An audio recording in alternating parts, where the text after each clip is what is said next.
Au cours de cette séquence vidéo, je vais présenter les principaux éléments constitutifs de l'interface de Flash Builder 4.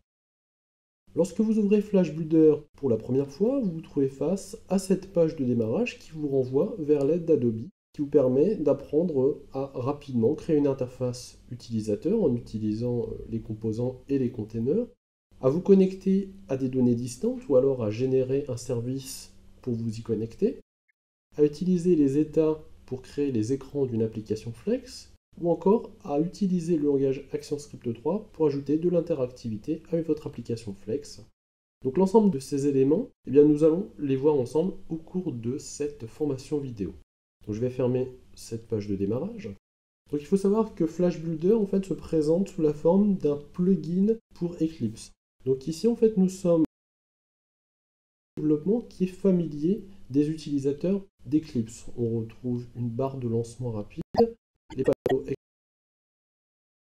et puis ici ce que l'on appelle les perspectives. Le panneau explorateur de package représente l'ensemble des projets Flex que vous créez dans Flash Builder. Mais attention, il faut savoir que Eclipse fonctionne avec un système d'espace de travail, les workspaces. Donc à chaque workspace, l'espace de travail est associé bien à de votre ordinateur, et dans chaque workspace, il y a différents projets. Et donc quand on passe d'un workspace à un autre, on retrouve les projets qui sont stockés dans le répertoire associé au workspace. C'est-à-dire qu'en fait, dans cette vue explorateur de package, vous ne verrez pas forcément tous les projets que vous avez fait dans Flash Builder. D'un workspace à un autre, ici en utilisant de travail dans le menu fichier, et puis ici cette liste présente les différents workspaces qui ont été créés dans Flash Builder, et donc vous pouvez avoir des projets dans un workspace et des projets dans un autre workspace.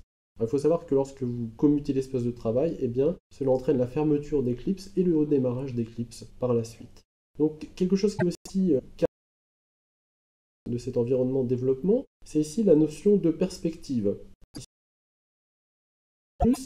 Donc par défaut, on a dans Flash Builder trois perspectives qui sont la perspective de débogage Flash, la perspective principale qui est la perspective d'édition du code, MXML ou ActionScript, et puis la perspective de profilage.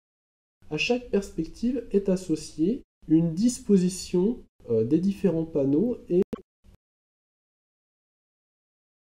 présence d'un panneau ou d'un autre. C'est-à-dire qu'on peut avoir différents espaces de travail en passant d'une perspective à une autre. Par exemple, ici je suis en perspective Flash, mais si je passe dans la perspective de débogage qui est utilisée lorsque l'on est en train de déboguer une application et qu'on veut voir par exemple la valeur des variables et puis l'adresse mémoire des variables, on va avoir ces panneaux qui sont bien utiles.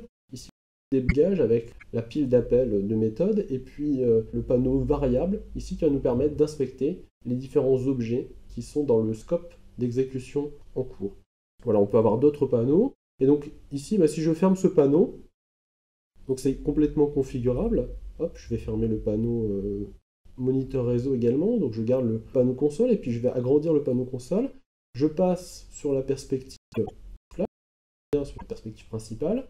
Et puis je repars sur la perspective de débogage. Et voilà, et donc c'est configurable. On voit bien que je me retrouve uniquement avec mon panneau console et puis qui fait bien la taille que j'avais redéfinie, c'est-à-dire qu'il ne me réaffiche pas un ensemble de panneaux de base dans la perspective de débogage. C'est vraiment configurable par l'utilisateur. La dernière perspective, ici, c'est la perspective Flash qui permet de profiler l'application, c'est-à-dire de voir un peu la consommation mémoire de différents objets de notre application en cours d'exécution, soit dans le lecteur Flash, c'est-à-dire dans le navigateur, soit dans l'environnement d'exécution R. Donc je reviens ici sur la perspective Flash. On a une barre de lancement rapide. Donc ici on a des boutons qui vont nous intéresser, qu'on utilisera régulièrement.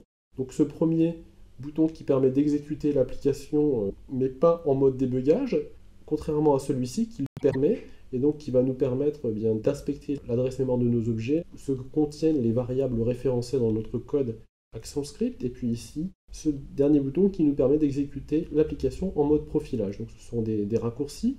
Et puis enfin, dernier panneau intéressant, le panneau structure, enfin beaucoup de panneaux restent intéressants, ils sont accessibles ici dans le menu fenêtre, mais de base, ce sont les panneaux que vous aurez le plus souvent dans votre espace de travail.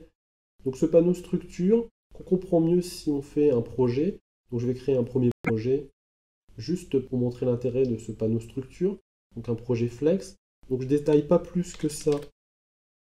Ici, l'assistant de création de projet flex de Flash Builder Catch. Je vais directement terminer. Voilà, donc Flash Builder va créer le projet. Hop, il m'affiche voilà, le point d'entrée de l'application qui est le fichier MXML.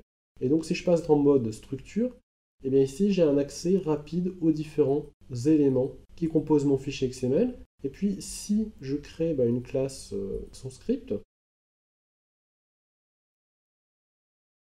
voilà, je passe pas beaucoup de temps non plus sur l'assistant.